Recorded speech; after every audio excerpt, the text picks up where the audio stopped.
ओम श्री विष्णुवे नमः। आप सबका हमारे चैनल पर बहुत बहुत स्वागत है। आज इस वीडियो में हम लेकर आए हैं शरद पूर्णिमा की कथा। तो अगर आप भी पूर्णिमा का व्रत करते हैं तो इस कथा को अवश्य सुनें। व्रत कथा सुनने से भक्तों व्रत पूर्ण माना जाता है और व्रत कथा ना सुनने से व्रत का फल पूर्ण नहीं मिल पाता है, अधूरा रह जाता है। तो आइए वीडियो को शुरू करते हैं। शरद पूर्णिमा सबसे बड़ी पूर्णिमा मानी जाती है। इस दिन पूजा का विशेष महत्व होता है। लोग भगवान विष्णु, माता लक्ष्मी के साथ साथ चंद्रमा की पूजा भी करते हैं। ये दिन चंद्रमा की विशेष ऊर्जा से भरपूर माना जाता है और कहा जाता है कि इस दिन चंद्रमा अपनी 16 कलाओं के साथ पूर्ण होता है। धार्मिक मान्यताओं के अनुसार इस दिन चंद्रमा से अमृत की वर्षा होती है, जो शरीर और मन के लिए अत्यंत लाभकारी होती है। हिंदू पंचांग के अनुसार आश्विन माह की पूर्णिमा तिथि की शुरुआत 16 अक्टूबर रात्रि 8:40 पर होगी। वहीं इस तिथि का समापन अगले दिन यानी 17 अक्टूबर को शाम को 4:55 पर होगा। शरद पूर्णिमा 16 को ही मनाई जाएगी। पंचांग में ये बताया गया है कि शरद पूर्णिमा के दिन चंद्रोदय का समय शाम 5:05 पर होगा और चंद्रास्त का समय 17 अक्टूबर को सुबह 5:58 पर होगा। तो ये था शरद पूर्णिमा के शुभ मुहूर्त की बात। अब आइए कथा को प्रारंभ करते हैं।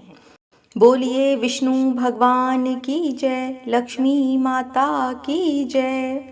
पौराणिक कथा के अनुसार एक साहूकार था जिसकी 2 सुंदर, सुशील और गुणवान कन्याएं थीं। दोनों बहनों में से एक धार्मिक रीति रिवाजों में बहुत आगे थी और एक का इन सब में मन नहीं लगता था। दोनों पुत्रियां पूर्णिमा का व्रत रखती थीं। बड़ी बहन सभी रीति रिवाज मन लगाकर करती थी और पूरी श्रद्धा के साथ व्रत रखती थी। वहीं पर छोटी आनाकानी करके अधूरा व्रत करती थी। कुछ वर्षों बाद दोनों बहनें बड़ी हो गईं और दोनों के विवाह की बातें होने लगीं और विवाह योग्य होने पर साहूकार ने अपनी दोनों बेटियों का विवाह कर दिया। विवाह के बाद भी दोनों ही बहनें शरद पूर्णिमा का व्रत करती थीं, लेकिन छोटी के सभी धार्मिक कार्य अधूरे ही होते थे। इसी कारण छोटी पुत्री की संतान पैदा होते ही मर जाती थी। दुखी होकर वह एक महात्मा के पास गई। उसने एक महात्मा से इसका कारण पूछा। महात्मा ने उसे बताया कि तुम्हारा मन पूजा पाठ में नहीं है, तुम पूर्णिमा का अधूरा व्रत करती थी, इस कारण तुम्हारा व्रत फलित नहीं होता था और तुम्हें अधूरे व्रत का दोष लगता था, जिसके कारण तुम्हारी संतान पैदा होते ही मर जाती थी। इसलिए तुम शरद पूर्णिमा का व्रत पूरे विधि विधान के साथ करो।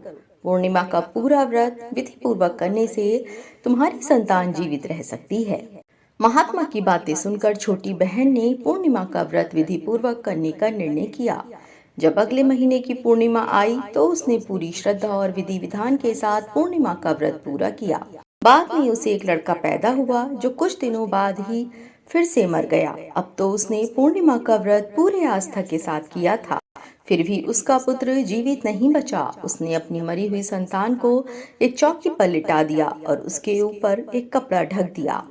फिर अपनी बड़ी बहन को बुलाकर लाई और अनदेखा कर बहन को उस चौकी पर ही बैठने को कहा।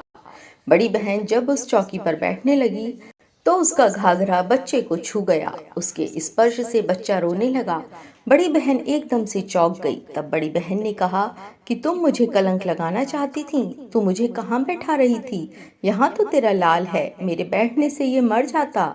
तो तब छोटी बहन ने बताया कि मेरा पुत्र तो मर गया था, पर तुम्हारे पुण्यों के कारण तुम्हारे स्पर्श मात्र से ही उसके प्राण वापस आ गए। उसके बाद से प्रतिवर्ष सभी गांव वासियों ने शरद पूर्णिमा का व्रत पूरे विधि विधान के साथ करना शुरू कर दिया।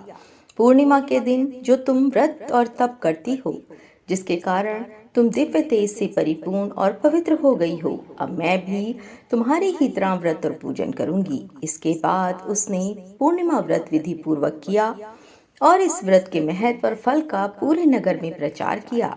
जिस प्रकार माँ लक्ष्मी और श्री हरि ने साहूकार की बड़ी बेटी की कामना पूर्ण कर सौभाग्य प्रदान किया, वैसे ही विष्णु भगवान और माँ लक्ष्मी हम पर भी अपनी कृपा, अपना आशीर्वाद इसी तरह बनाए रखें। बोलिए विष्णु भगवान की जय, लक्ष्मी माता की जय। अगर आपको हमारी वीडियो की जानकारी अच्छी लगी हो, आप चैनल को अवश्य सब्सक्राइब कर लें।